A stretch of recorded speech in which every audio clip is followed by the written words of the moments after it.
Oke,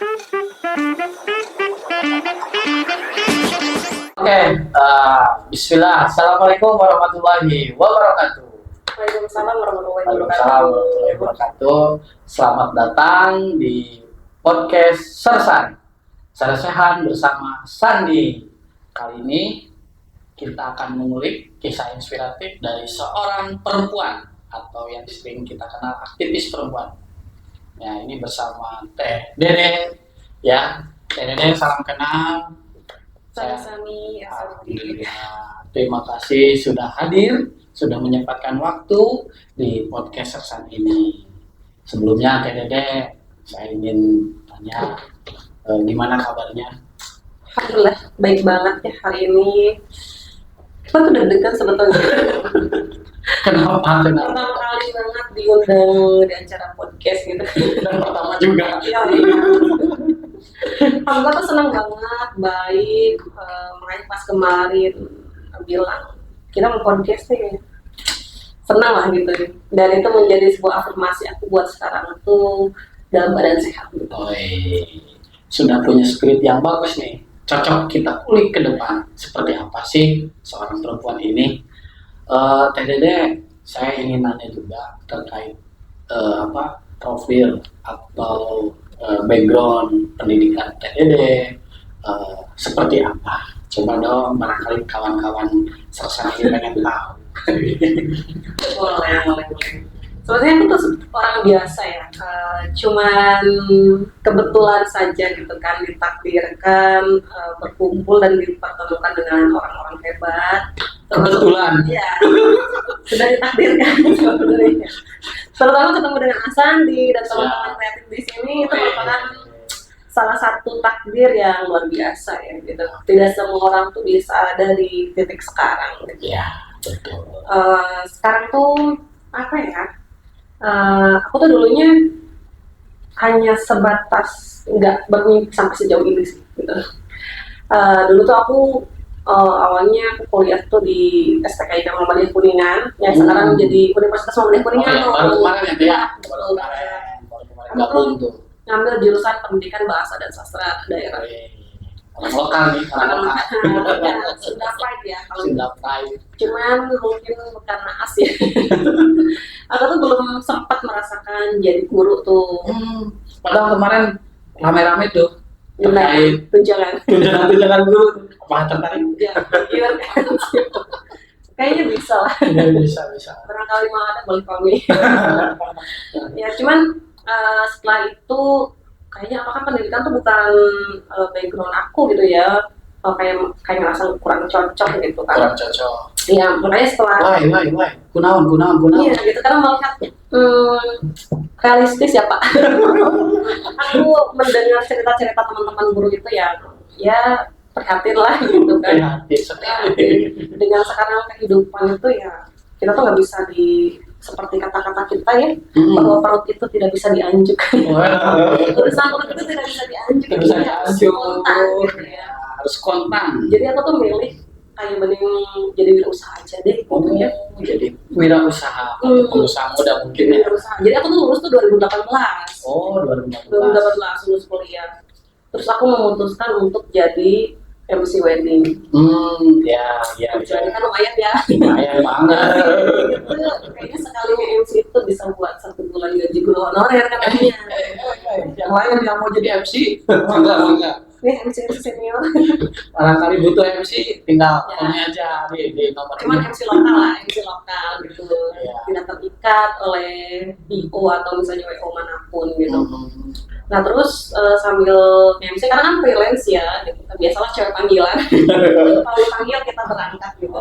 Cus. Iya betul. Jadi aku nyambi sambil usaha. Sambil usaha online. Karena kan marak-marak bisnis online sekarang ya. Betul. Kemarin sempat kita di bisnis online parfum gitu kan. Parfum sampai sekarang alhamdulillah kita comeback gitu kan.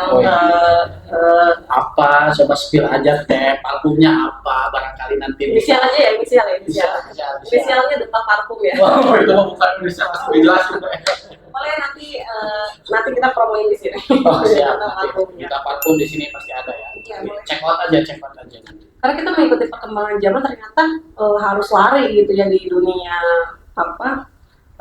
media sosial, terus di aplikasi-aplikasi atau platform online gitu kan. Nah, salah satunya itu lumayan sih kata aku, lumayan banget lah gitu. Nah terus selebihnya jiwa aku tuh kayaknya lebih ke dagang ya, benda usaha gitu. Jadi marketing gitu. Apapun dijual. Teman-teman buat apapun tuh kayaknya ada gitu. Di aku tuh kayaknya ada gitu. Iya. Oke, berarti secara garis pendidikannya lulus tahun 2018 ya? 2018, dan sekarang tuh mencoba gitu ya, mencoba kembali menjemput takdir yang mungkin belum terjemput gitu ya. Apa tuh?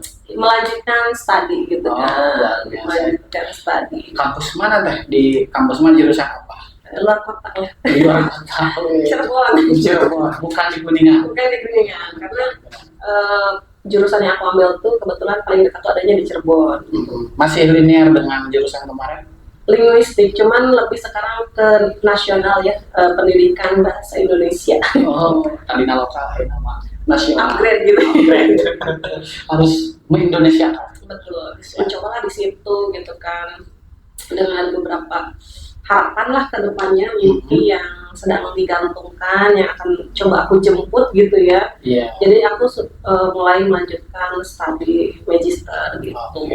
Luar biasa ini.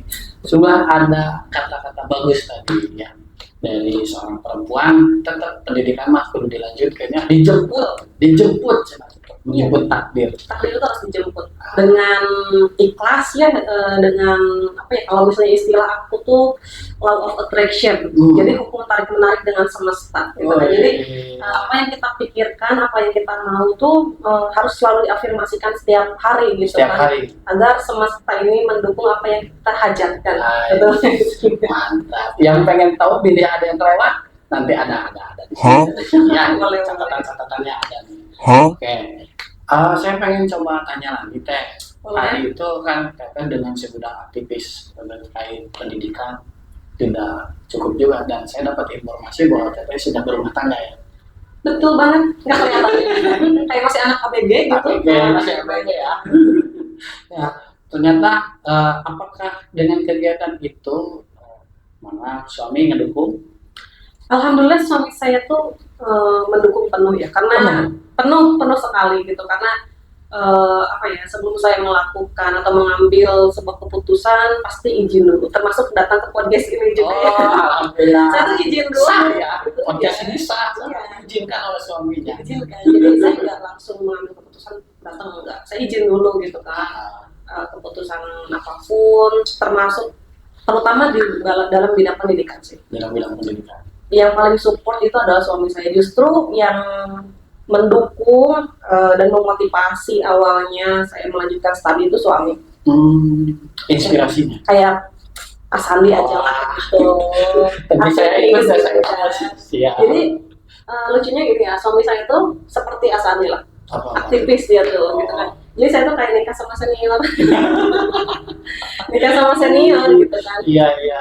Saya tuh lagi kuliah ditodong nikah gitu. Itu lagi semester akhir lah, lagi nyusun ya, kita lagi pusing-pusingnya diajak nikah coba.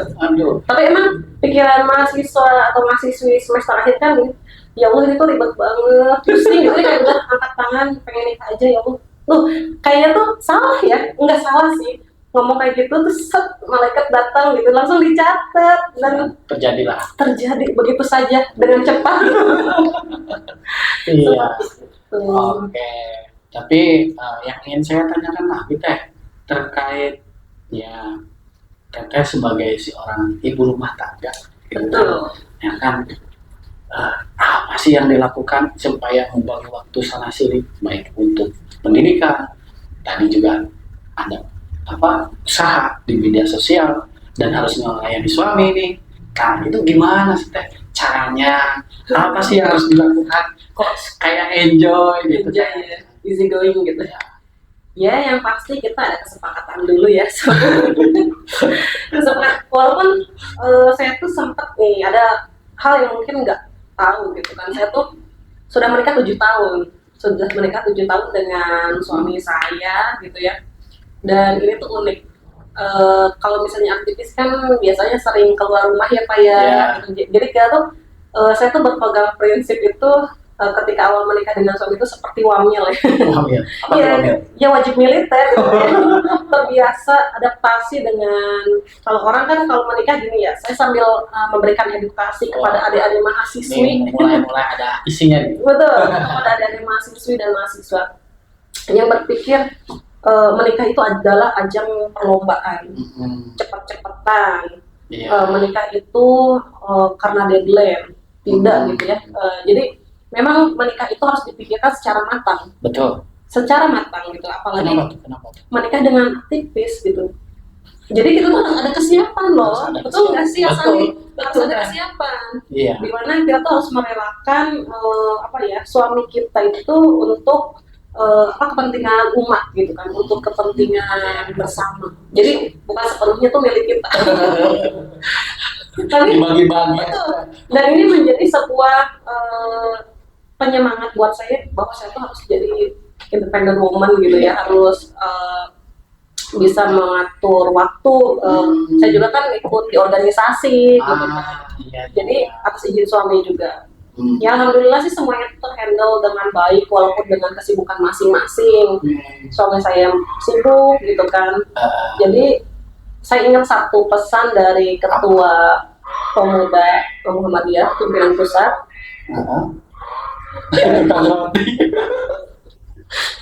Jadi pesan Ketua Pimpinan Pusat Pemuda Muhammadiyah itu katanya bahwa cinta seorang aktivis itu ya seperti air laut. Katanya. Gimana itu Cak? Ngurai-ngurain dong teh biar sahabat Sersan ini tahu nih, paham nih. Jadi seperti air laut. Jadi walaupun ada pasang surutnya, tapi rasanya itu akan tetap sama. Kasihnya gitu kan. Jadi kita saling percaya. Pasti rumah tangga itu kan ada banyak dinamikanya. Ya. Ada naiknya, ada turunnya gitu kan. Tapi saya meyakini bahwa perasaannya itu akan tetap sama saat waktu ijab kabul. Itu menjadi sebuah kunci buat saya ya untuk tetap yakin gitu kan, menjalankan segala aktivitas gitu kan. Iya. Terus melakukan kegiatan sebagai ibu rumah tangga dengan happy ya, walaupun banyak haduh-haduhnya pasti. Dan itu pasti ya naluri. Astagfirullah. Saya udah punya anak 2 loh. Oh, udah anak 2. Punya anak 2. Jadi di rumah tuh saya banyak istighfar. Banyak istighfar, tapi ya itu manusiawi ya. Manusiawi. Apalagi saya di rumah tuh ya cuma berempat, saya, anak saya berdua dan suami saya. Jadi nggak dibantu sama orang tua gitu kan, atau sama mertua enggak. Gitu. Jadi mandiri banget sih ya, kayaknya. Gitu. Itu sangat the best pokoknya. Nah, ini ada pertanyaan lagi kayak tantangan apa sih yang biasanya dihadapi sebagai seorang ibu rumah tangga dalam menjalankan aktivitas menjadi aktivis perempuan? Kan tadi ada spill. Betul. Saya ini aktif juga di organisasi. Iya, betul sekali ya. Paling kalau misalnya tantangan terberat itu adalah ketika anak itu tidak mau dititipkan ya. Jadi misalnya udah aku Gusti tadi titipkan nih. Jadi kadang saya tuh suka berpikir merasa berdosa gitu ya, ketika misalnya saya ketika ada tugas misalnya keluar kota gitu, terus anak tuh emang nggak mau dititipkan gitu kan. Gimana nih gitu kan. Itu sih lebih ke kita mencari orang yang tepat dan bisa dipercaya untuk menitipkan anak gitu. Apalagi kalau misalnya dulu kan ketika kita tahu sendiri ya, kalau misalnya audiensi sama bapak gimana ya, kita masih pagi-pagi, anak belum beres, urusan rumah belum beres, jam 7 harus sudah ada di kantor gitu kan. Jadi saksit gitu kan, ributnya di situ. Cuman ya karena kita niatnya baik ya semua dipermudah lah kalau misalnya hal yang baik, tujuannya baik, niatnya baik, insya Allah itu akan dipermudah. Gitu. Betul sekali. Tapi harus kan? Kemarin santai. Beli apa minum apa sih, Bang? Minum menanya teh saya kenal ya, merah daya. Kata kipas maksimal kan? Wait ya. Mohon maaf teh, insya Allah ke depan malah podcastnya mulai tertata rapi.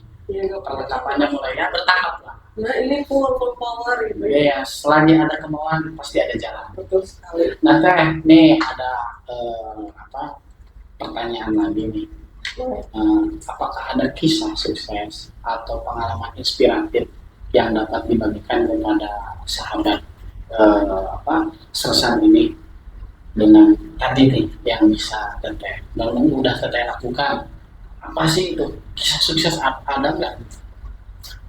Kisah sukses apa ya? Satu masih Yang orang menjadi biasa. inspiratif. Kalau misalnya saya itu kan terlahir dari orang yang biasa lah gitu kan, dari keluarga yang biasa juga gitu. Terus kadang saya tuh menjadi apa ya,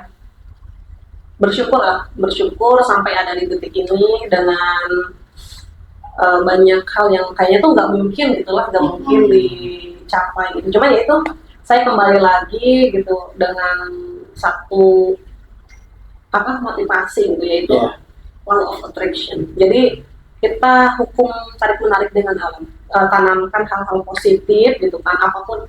Kayak misalnya saya juga membidangi ini ya, kayak marketing gitu kan.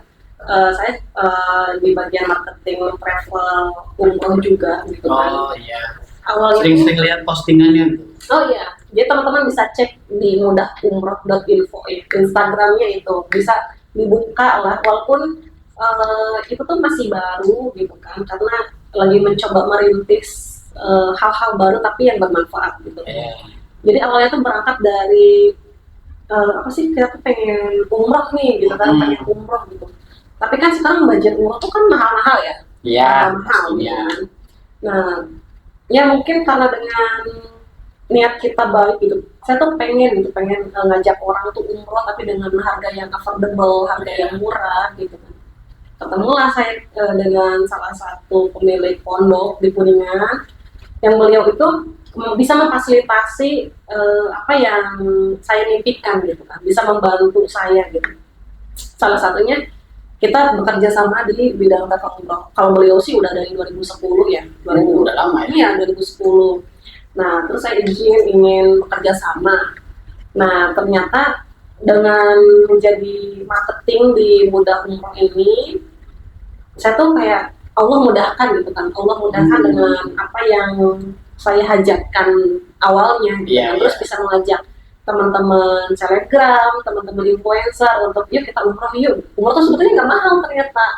Dan di sini tuh kita dapat harga yang spill aja teh, kira-kira gitu untuk kan. bisa umroh teh berapa dan pola syaratnya apa aja. Barangkali teman-teman sahabat Sersan pengen umroh gitu. Iya, jadi aku tuh nggak ngerti ya, ini sebetulnya nggak masuk akal ya, ini nggak masuk akal awalnya gitu kan.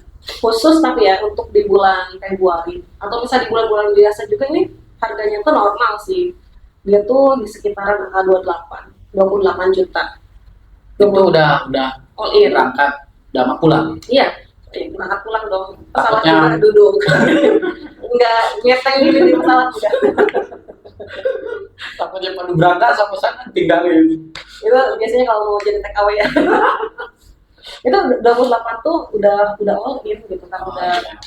Cuman yang bikin kagetnya lagi tuh bulan Februari nanti nih, barangkali teman-temannya ada yang mau rencana umroh atau mau umrohkan gitu kan, ada harga khusus, pokoknya bulan Februari ada potongan 3 juta. Wih. Dari 28 juta potongan 3 juta berapa tuh? Tinggal 25 juta. Dan yang lebih spesialnya apa? Apa lagi tuh? Bisa pakai dana talang. Woi, berangkat dengan dana talang.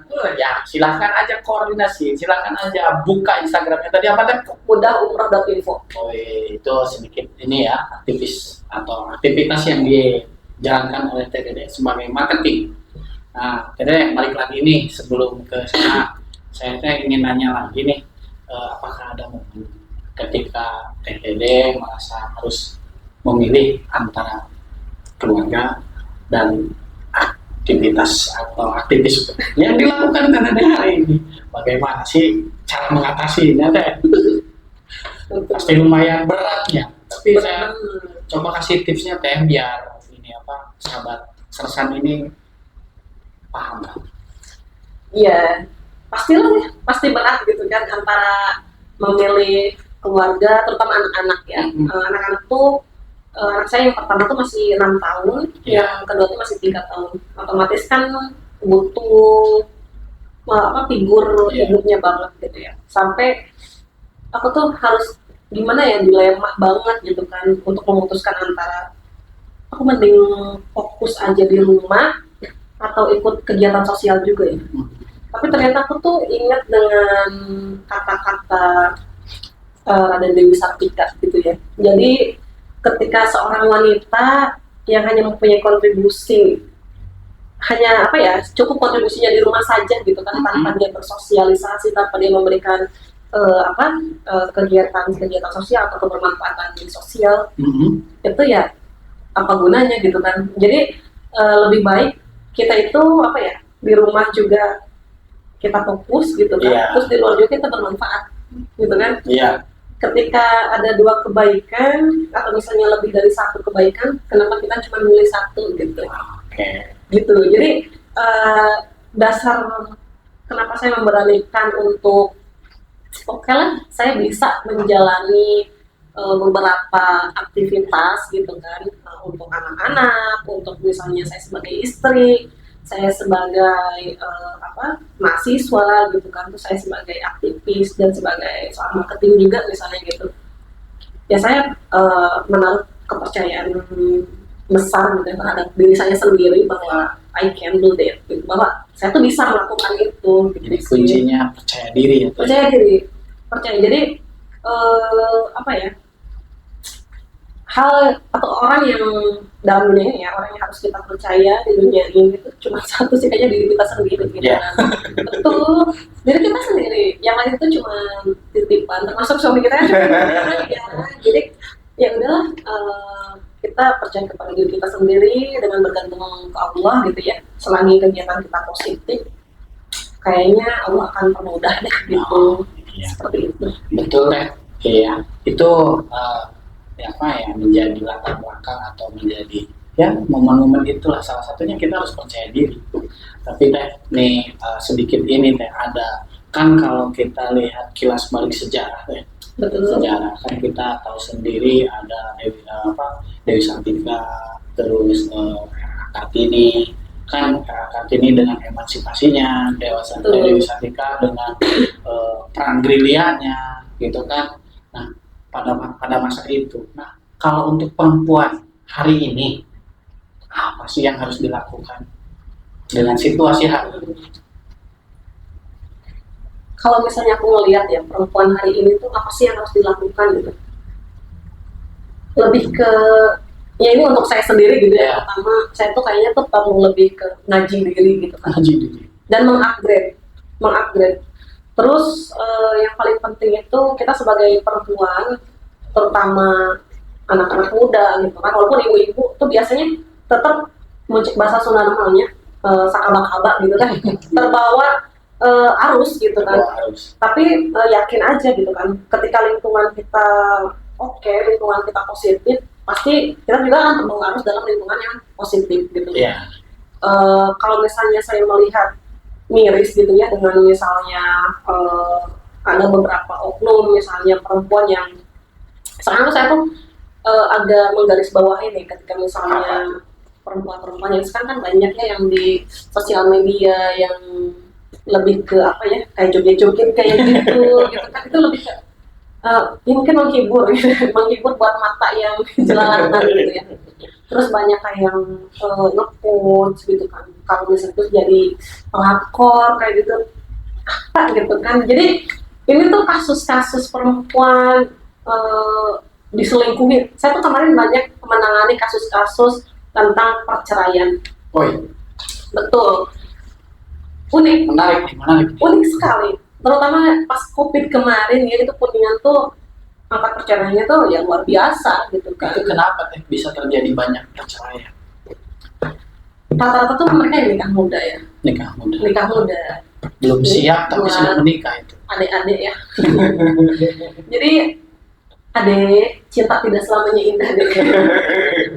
Adek, tim kreatif kita ada yang namanya adek. Kalem dong gitu kan, jadi tenang aja lah. salah satu faktor itu pernikahan muda gitu kan, pernikahan dini gitu. Terus sama ini faktor ekonomi. Apalagi kan pas kemarin zaman COVID itu banyak PHK, terus shock kultur ya. Jadi ketika misalnya kita menikah kan bayangan kita itu menikah itu gini ya, kita bisa cinta-cintaan berdua, lendot-lendotan gitu kan. Tapi kan cucian piring kan numpuk ya, terus cucian baju, rumah berantakan gitu kan. Terus apalagi yang udah punya anak, anaknya begadang, nangis aja ketika anaknya kita harus nyebokin gitu kan. Itu butuh kesiapan mental. Betul. Itu butuh kesiapan mental. Kayak misalnya kita sebagai ibu nih yang biasanya nongkrong di luar nih, gimana? Siap enggak dengan hal-hal seperti itu? Kita bisa membagi waktu untuk anak gitu kan, membagi waktu untuk beres-beres, untuk suami gitu kan. Yang biasanya mungkin kita tinggal makan, tinggal pakai baju gitu kan. Biasanya kan bisa cuciin ya sama orang tua gitu kan. Terus laki-laki siap enggak dengan peran dia sebagai kepala rumah tangga nih? Besar loh, jadi jangan sampai laki-laki juga mempunyai pikiran udah menikah, tugas saya cuma cari uang aja. Enggak ya, perempuan juga kan bisa ya, kalau sekedar mencari uang. Perempuan juga bisa mencari uang, bukan hanya laki-laki. Jadi hal ini tuh harus disadarkan kepada teman-teman yang masih muda nih, terutama nih ada yang mahasiswa yang gemes-gemes. Aku selalu memotivasi ke teman-teman, ketika teman-teman mau cepat lulus kuliah, teman-teman mau sukses di karirnya gitu kan, yang masih kuliah nih, aku suka menekankan jangan pernah melibatkan lawan jenis. Ya. Siap teh. Nih teh, karena berhubung ada yang mengingatkan nih dari Tes Kreatif. Betul. Ini satu pertanyaan lagi nih teh, sekalian nanti ada karena durasinya terbatas. Siap. Padahal lagi enak-enaknya ngobrol terkait pekerjaan. Apa sih teh pengorbanan terbesar yang pernah Teteh lakukan dalam menjalankan peran ini? Pengorbanan itu saya ada di 2014. Saya lepas dari seleksi poluan. Betul. Saya melepaskan diri dari seleksi poluan yang itu tuh tinggal pelatihan aja di Bandung selama 7 bulan. Cuman waktu 2014 itu kan karena belum bisa pakai jilbab ya. Syaratnya memang harus lepas jilbab selama 7 bulan itu gitu kan, belum boleh pakai jilbab.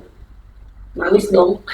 Orang tuh udah senang banget gitu kan, anaknya udah mau masuk poluan gitu, tapi ternyata ya pada luar ya gitu kan. Ya kan saya nggak bisa lagi dapat poluan ya kalau sekarang. Itu sih pengorbanan terbesar menurut saya gitu. Saya harus merelakan hal yang itu cita-cita saya banget gitu ya, pengen jadi poluan, cita-cita keluarga gitu. Tinggal melangkah satu langkah lagi, tapi ya terbenturkan oleh itu. Dan saya masuk ke sekolah keguruan itu didoakan oleh banyak keluarga, itu saya tuh gak bakal jadi guru, dan doanya tuh ternyata dikabulkan gitu ya. Sampai sekarang saya tuh belum jadi guru, ya Allah. Ya itu menjadi sebuah refleksi lah buat saya gitu kan, sebuah refleksi buat kedepannya.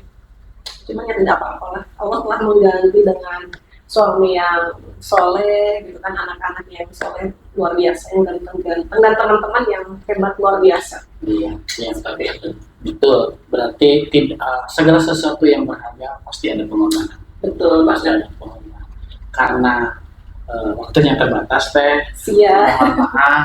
Terima kasih juga sudah menyempatkan waktu di Sersan Saresehan bersama Sandi gitu ya. Di podcast kali ini, insya Allah kita akan undang kembali di beberapa waktu ke depan. Tapi dan untuk sahabat Sersan, jangan lupa ya like and subscribe dan terus pantengin kegiatan-kegiatan Sersan. Terima kasih. Assalamualaikum warahmatullahi wabarakatuh. Terima kasih.